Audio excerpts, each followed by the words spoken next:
Okay, let's dive right in. The modern Middle East, with all the borders and conflicts we see today, this isn't something that was shaped over millennia. Nope, it was forged in a flash, really, right after World War I.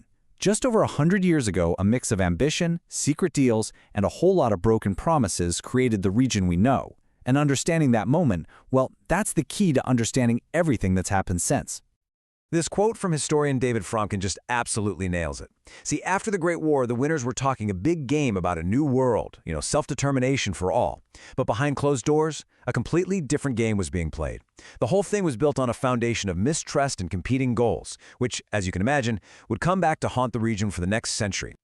All right, so where does this whole story kick off? It starts with the total collapse of a massive power that had ruled the area for centuries, the Ottoman Empire. For 600 years, the place we call the Middle East wasn't a bunch of separate countries. It was just a patchwork of provinces, all under one empire. Your identity wasn't Iraqi or Syrian.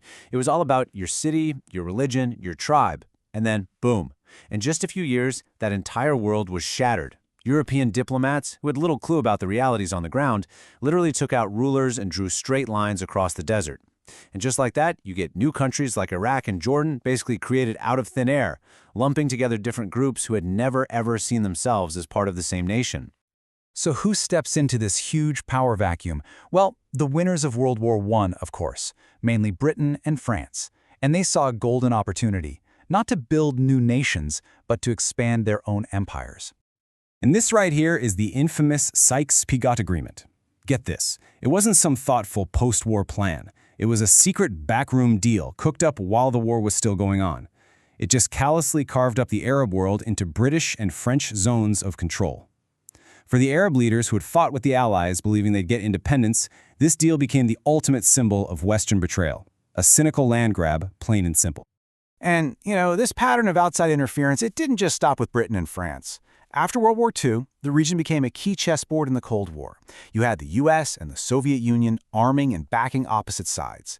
Then the USSR falls, and America becomes the dominant outside power. The players changed over the decades, for sure, but the game itself, it stayed pretty much the same. And this really gets to the heart of the outcome. As historian Rashid Khalidi points out, foreign powers didn't just accidentally make things worse, they actively fueled the conflicts. Local tensions were cranked up to 11 and used as weapons in a bigger global power struggle.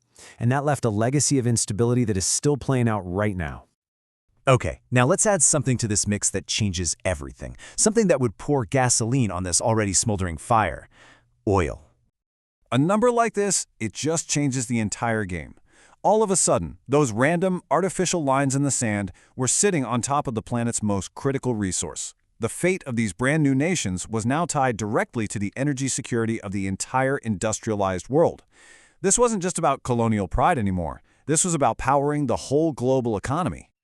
So this oil money, it created this really weird dynamic. See, the incredible wealth didn't flow to the people. It went straight to the ruling families and monarchs, who were often propped up by Western powers. This setup guaranteed a steady supply of oil, for sure, but it also cemented authoritarian rule. And it made these new economies super fragile, with their entire fortunes rising and falling with the global price of oil. And this is where we get to a concept that sounds kind of paradoxical. It's called the resource curse. Think about it. If a government can get super rich just by selling what's buried under the ground, does it really need to invest in its people or build a diverse economy? Not really. It encourages corruption and makes leaders accountable to foreign oil companies, not their own citizens. Democracy, it turns out, really struggles to grow in soil that's soaked in oil. So let's recap. You've got these totally artificial borders forcing rival groups together. You've got decades of foreign meddling. And now you throw in the distorting power of massive oil wealth. What do you think you get?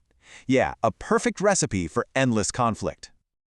And this table here, it really just scratches the surface. But let's look at a few examples. In 1967, tensions from Israel's creation finally exploded into the Six-Day War. As the source notes, a total lack of Arab coordination led to a shocking Israeli victory that redrew the map all over again. Then you have Lebanon, where a fragile power-sharing deal between Christians and Muslims, itself a colonial creation, finally shattered, plunging the country into a brutal 15-year civil war. And then, in 1979, a different kind of explosion. The people of Iran rising up to overthrow their Western-backed Shah, whose regime was seen as totally disconnected from its own people. Every conflict was different, but so many of them shared the same roots.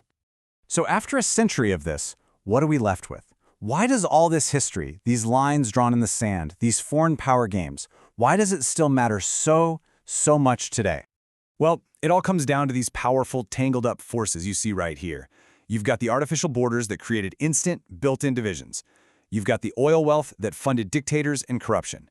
You have a deep and frankly understandable mistrust of outside powers.